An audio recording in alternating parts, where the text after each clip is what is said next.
there's our problem. The screen is damaged. Don't know what's gonna I have got a new screen, so we're gonna get it plugged in. We're gonna strip all this dash and get it fitted. I don't actually know how this dash strips, but we'll work it out as we go along, so let's have a look.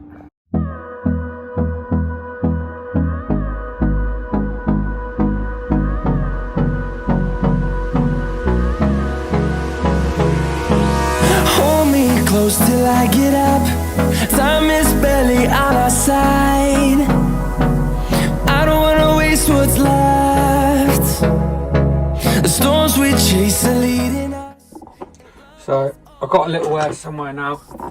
A lot of this, if you haven't done one of these or haven't done any kind of dash, these just sometimes you end up stripping a lot more than you actually need to. But I've never done one of these. This is a new one, so it's all new to me.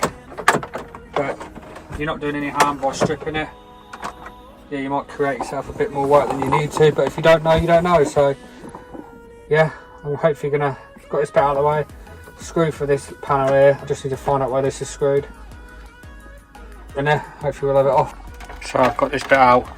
There's some screws there. Hang on. Screws the other side. Screws there. So 4 screws, and we should have it out.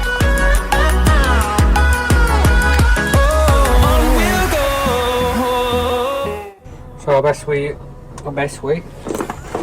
suppose we better plug in, have a look, make sure we're all working.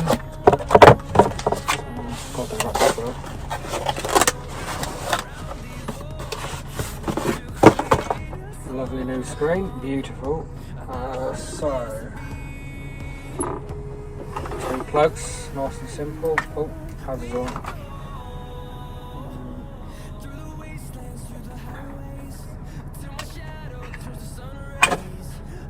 Plugs.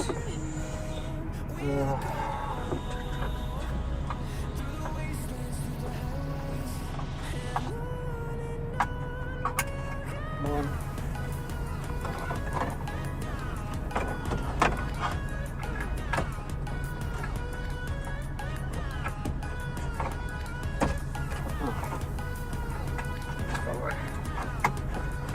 Let's have a look.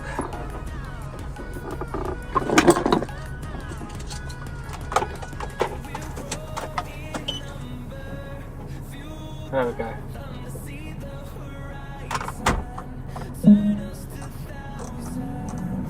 Beautiful.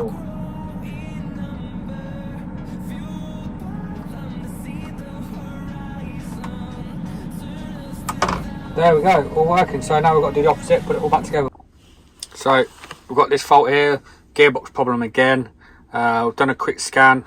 It took me a while to actually get it connected. I'm just gonna have a quick look, see what faults we've got, and then try and work out what our problem may be. It seems to be going into driver right now, into reverse and everything like that. So is it an intermittent one? Who knows? Let's have a look. So there are our faults. I'm looking at this one here, the bottom one more than anything. I'll show you what it says. So reading it from what I've looked at, it looks like our clutch is not potentially, I'm going to zoom out a sec, potentially not engaging properly. I'll show you here. So these have cylinders on these inside the box, like a round cylinder with a plug on. If you go back and look at one of the daft ones I've did, they're basically exactly the same as that.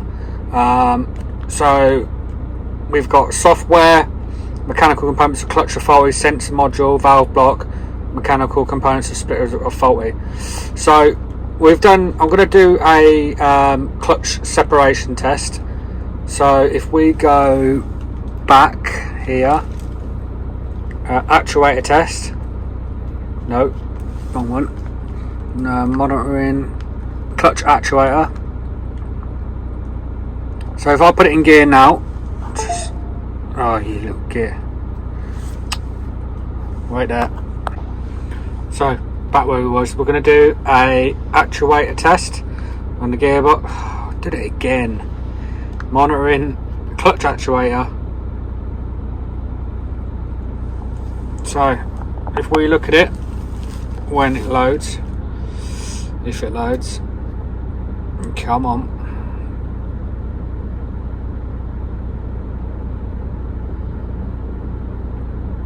So we're looking at this here, clutch status, frictional connection.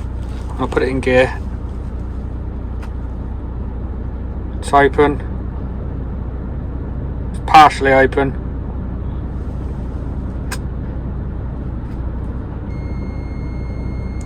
Open. Partially open. You can hear that then. Drive. Second. It's only partially opening. If you look there, partially open. So we should be fully open there. So it looks like we might have an actual actuator fault with inside the gearbox.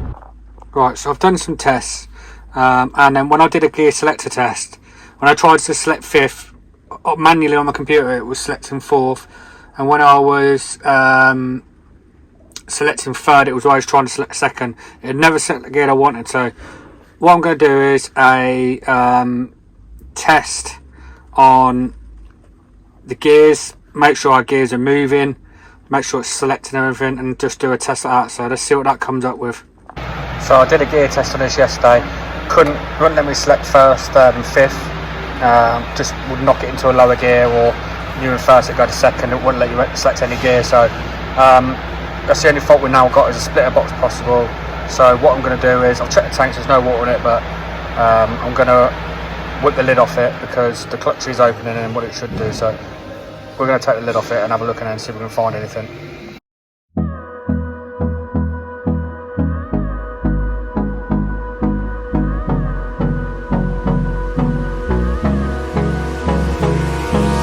Hold me close till I get up. Time is barely on our side. I don't want. So this is our shifter bar that goes across like that, and that's the bit we think that's at fault. The actual shift gear. Don't know 100% what this thing does. So I'm taking the air supply away there, pull the air out, and then undo the ring box, and then we'll have a look. So what I've done is replace this out of another vehicle. Basically, from what I found out, this has got an air supply. It's got shuttle valves that open and close. So when they open and close, it allows with all gear changes and everything like that. So this is our main unit here. This is what I've just learned from so far. So we're going to replace this now, and we're going to give it a go and see how we got on with this.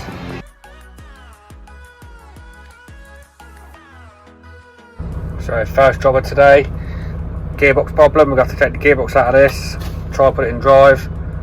It'll only select even gears. Try go down a gear, non comprende. So reverse, yeah, won't have it. So what we're going to do, we're going to whip the gearbox out of this, and we'll have a look at the Connex unit, which is basically the booster inside, and let's see what we can find.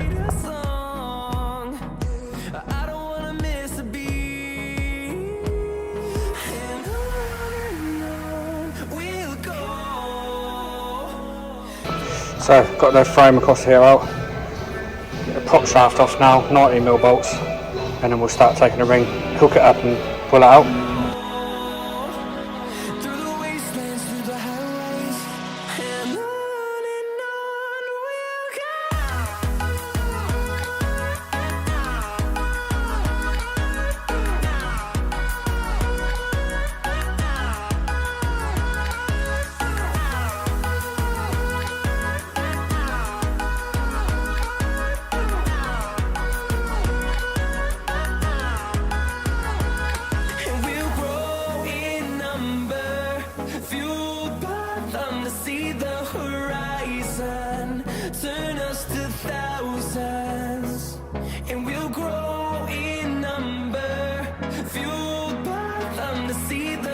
So next job here is this springer bush on the second axle.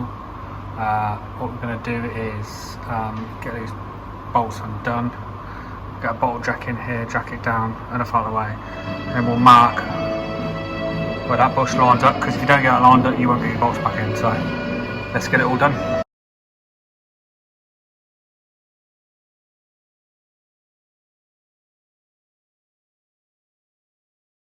So I've undone these bolts, they were pretty tight, they're 24mm.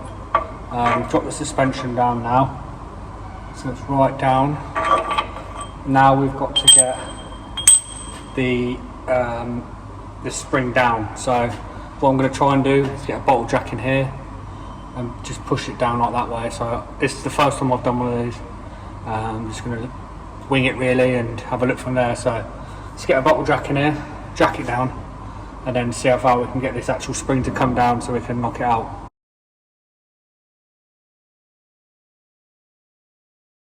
Right, so I've pushed this bush down enough now. All I'm going to do now is literally mark it, just so I know the bush goes back where it should do. Because if not, you're going to have a problem when you want to get it back in. So we're just going to, like that, so we know where it's lined up. So when we put the bolts in, we know exactly where we need to go. Well, that came out a hell of a lot quicker than what I thought it would do. So good old beating with a big hammer, comes straight out. So yeah, I'm surprised at that. I didn't think it would be that easy. So what I'm going to do now is get a drill, get a flappy disc, put it on it, clean it up, grease it up, whack the new bush in, fingers crossed. So let's see. Right, so I've cleaned it all out. I'm going to put some lube round and we're going to knock the bush in, line it all up and hit it in. So yeah, not bad of a job so far.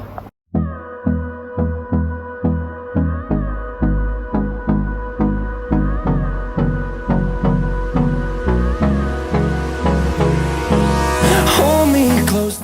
So there's a new bush in. Just quickly show you. So hopefully, fingers crossed. Twisting a tiny bit, I think.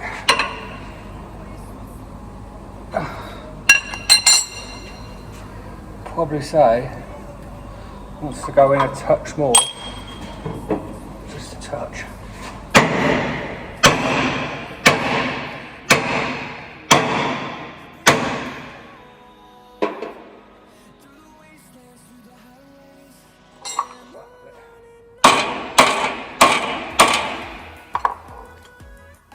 Thereabouts.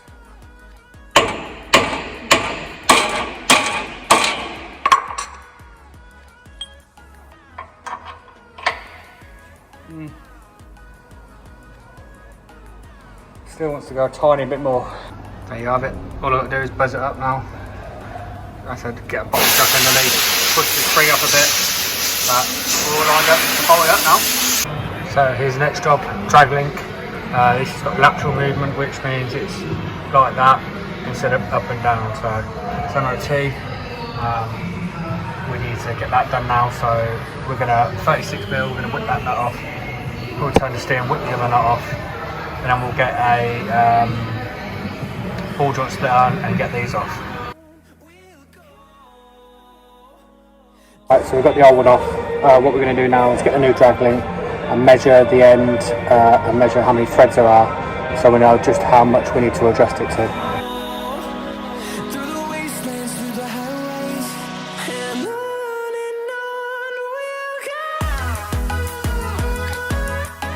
Okay, so what we're going to do now is just going to leave it like that for now. Going to straighten the steering up and have a look to see where the wheels are sitting, see where the steering is, and then we'll soon find out whether our steering is straight and I've counted the right set of threads. So that is it on. All I will say is make sure you do that at God's sake and put a bar, and if you're new to it, if you try and undo that whiz that up, it will just spin eventually. So put a bar underneath, put some pressure on it, and then you'll be able to whiz that nut straight up. So this is our next job. It's a 4-way relay valve. We've got leaking out of here in the middle, so we're going to get that replaced now.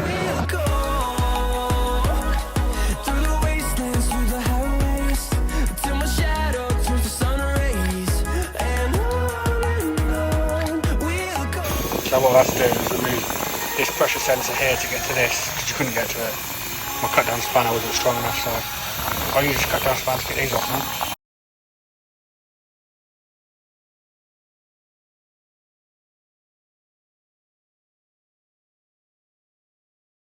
Having a cut down spanner is something I think you should have in your box. It makes life a damn sight easier. Just get a cheap spanner, cut it down. Leading us, and love is all we'll ever trust. Yeah, no, I don't wanna waste what's left. And on we'll go through the wasteland. So we've got a new valve there. We're going to stick a new one and pipe it all up.